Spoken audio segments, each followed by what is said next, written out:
शहीद Bhagat Singh state technical campus के बाहर असी खड़े हुए हैं, जिथे 16 नवंबर तो कॉलेज ते यूनीवर्सिटियां खुल चुकी हैं। लंबे अरसे तो बाद कोरोना वायरस के लंबे अरसे तो बाद हुण कॉलेज ते यूनीवर्सिटियां खुल चुकी हैं। पंजाब सरकार ने आदेश दिते ही, पर फिरोजपुर का शहीद Bhagat Singh state technical campus जिहड़ा खुल तो चुका है, पर उन्होंने प्रोफैसर ते मुलाजम जिहड़े अज भी धरने के उपर बैठे हुए ने। पिछले 3 महीनों तो जिहड़ी है सैलरी नहीं मिली, जिसके करके रोष प्रदर्शन कर रहे हैं। तस्वीर तुसीं देख सकते हो जिथे प्रोफैसर मुलाजम जिहड़े अज धरनों के उपर बैठे हुए ने। कॉलेज ते यूनीवर्सिटी तो खुल चुकी है, पर अज हालात इन्ने को माड़े हो गए हैं इस कैंपस के कि इन्हों जी 3 महीने की जी है वो सैलरी नहीं मिली हैगी। लगातार जी है नारेबाजी की जा रही हैगी। तस्वीरों के देख सकते हो, ये फिरोजपुर के शहीद Bhagat Singh state technical campus है, जिथे प्रोफैसर मुलाजम जिहड़े है धरने के उपर बैठे हुए हैं तो रोष प्रदर्शन करते हुए दिखाई दे रहे हैं। इन्हों का कहना है पिछले 3 महीनों तो जो इन्हों सैलरी जी है नहीं मिल रही हैगी, जिंदे करके जो है रोष प्रदर्शन कर रहे हैं। असी गलबात भी करांगे, साडे नाल इत्थे मुलाजम भी मौजूद ने। किवें देखते हो जी, लगातार तुसीं नारेबाजी कर रहे हैगे हो, हालात इन्ने क्यों माड़े हो गए ने इस कैंपस के कि अज तुहानूं 3 महीनों की सैलरी नहीं मिली, चौथा महीना भी अज खत्म होने वाला है। देखो जी, हालात ये है कि एडमिशन मेन घटन करके, क्योंकि साड़ियाँ तनख्वाह जड़ियाँ असीं फीसां तो ही मिलदियां सीगीआं और साडे कोल ज़्यादा गौरमेंट ने सानूं स्कीमां ही फ्री वालियां दित्तियां होईयां ने, जिंदे च कोई आमदन तो हुंदी नहीं, खर्चा जिहड़ा हैगा वो वधी जांदा। ते हुण कॉलेज ने मैनेजमेंट ने सानूं अज तो 3 महीने पहलां डिकलेयर करता सी पैसा खत्म हो गया। तो तुसीं अपना वेखो, हुण असीं फिर मजबूरी च बैठे हाँ, दरियां विछा के। तो पंजाब सरकार नूं अपील बेनती कर रहे हैं कि भी साडा कोई मसला पक्के तौर पर हल करो। सानू भावें गौरमेंट अंडरटेक करे अपने, ठीक है, या किसी यूनीवर्सिटी नाल अटैच करे या ग्रांटां देण या जिवें भी उन्होंने ठीक लगता है सानू तनख्वाह देण, ताकि असीं अपनी ड्यूटियां कर सकीए और बच्चों की पढ़ाइयां का नुकसान ना हो। किन्ने मुलाजम प्रोफैसर जिहड़े इत्थे हैगे ने, टोटल स्टाफ किन्ना हैगा जिहड़ा अज सफ़र कर रहा है? देखो जी, सीधे तौर पर तो टीचिंग नॉन टीचिंग जिहड़ा हैगा वो 200 बनते हैं मुलाजम, लेकिन उस तो इलावा भी जिहड़ा स्टाफ है कॉन्ट्रैक्ट ते भी हैगे ने, जिहड़े भी जिन्होंं पेमेंट इत्थों कॉलेज तो ही हुंदी है, माली स्वीपर वगैरह जिहड़े हैगे ने, तो वो भी मेरे ख्याल 100 बंदा वो भी बन जाता है। ठीक है जी, तो ये सारिਆਂ वास्ते बहुत औखा होया पिया। जिन्ना क किसी कोल एक दूजे की मदद कर सकते सीगे वो टाइम टप गया। हुण तां सारिਆਂ ਦੇ हत्थ खड़े ने ते बैंकां वाले जिहड़े ने सानूं नोटिस दिंदे पे ने साडे मुलाजमां नूं। हुण कई बंदे जिहड़े ने हौली हौली डिप्रैस हो जाणगे, तो साडे लिए बड़ी वड्डी समस्या खड़ी हो जाएगी। क्यों जी है सैलरी जी है बंद हो गई है? कि मैनेजमेंट नाल तुहाडी गल नहीं हुई, पंजाब सरकार के नुमाइंदे नाल गल नहीं हो रही? नहीं, हाले साडी देखो सीधे तौर पर तो, क्योंकि ये जे असी धरना साडा कल तो ही शुरू होया और धरना भी असी अंशिक एक तरह का कर रहे हैं भी जिवें अल्टीमेटम टाइप कोई शांतमय तरीके नाल कर रहे हैं भी। मैनेजमेंट का ही मेन रोल हुंदा साडे कालजां दे विच, और मैनेजमेंट जिहड़ी है गौरमेंट हल करना चाहती है, मैनेजमेंट उन्होंने अपने तरीके नाल कराउणा चाहती है। ठीक है जी, तो जिहड़ी गल सरकार कहती है वो मैनेजमेंट नूं नहीं पसंद आती, जो मैनेजमेंट कहती है सरकार नहीं कर पाती। हल किवें निकलेगा इस चीज़ का? हल तो देखो ये मैनेजमेंट और सरकार नहीं कढ़ना हल।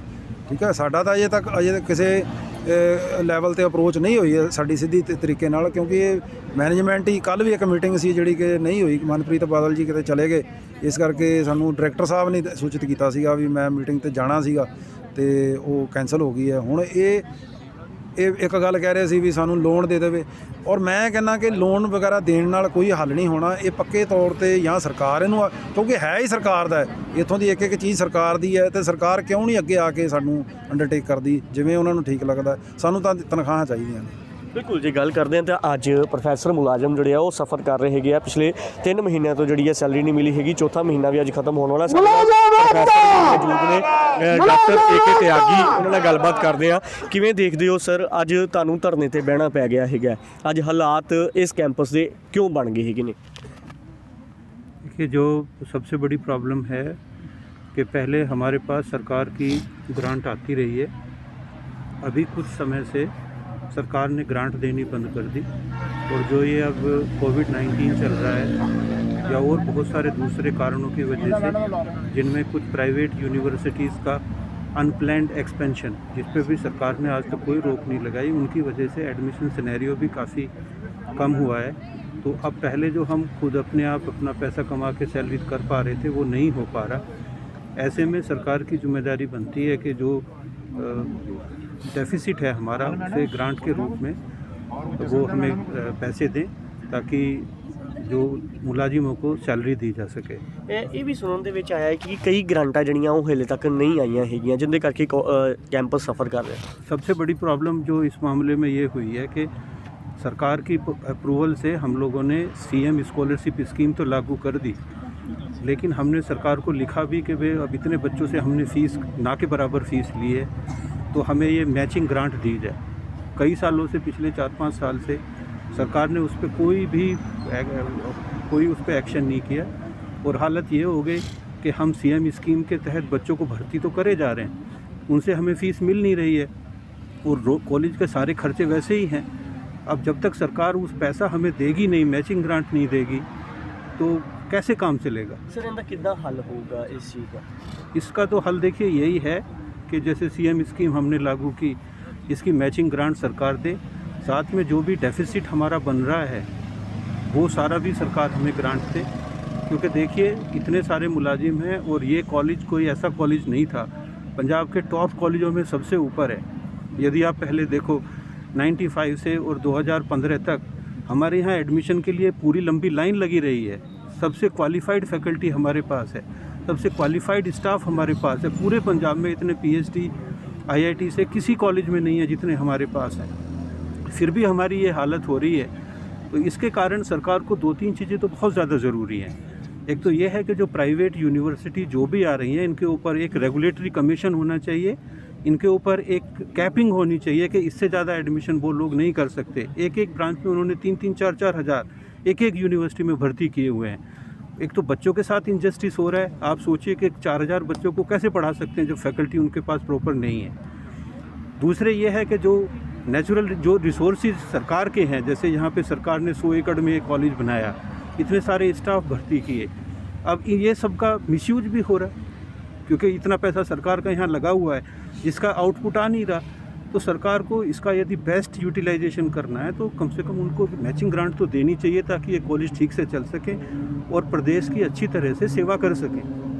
हम लोगों को भी बड़ा दुख है कि हम लोग भी प्रदेश की उस हिसाब से सेवा नहीं कर पा रहे जैसे कि होनी चाहिए। कारण उसका वही है कि एक तो सरकार की कुछ पॉलिसीज़ ऐसी हैं, दूसरे ये है कि बाई चांस अनलकीली ये बीमारी भी आ गई, तो इन सब चीज़ों की वजह से दिक्कत है। अभी यदि सरकार हमें ये ग्रांट शुरू कर दे तो कम से कम सारी स्थिति सुधर जाएगी और जो इतने सारे लोग हमारे बैठे हैं, 200 के करीब एम्प्लॉई हैं, उनको पिछले 4 महीने से सैलरी नहीं मिली, वो प्रॉब्लम भी ख़त्म हो जाएगी। बिल्कुल जी, देखा जाए तो प्रोफैसर और मुलाजमान का यही कहना है कि सरकार को जोड़ा पक्का हल करना चाहिए ताकि ये कैंपस जोड़ा बच सके तो पक्का हल करके जी है जी सैलरी है वो दी जानी चाहिए, क्योंकि पिछले 3 महीने जी सैलरी नहीं मिली हैगी तो चौथा महीना जो खत्म होने वाला है। Camera person Sunny Chopra, Jagbani TV, Firozpur.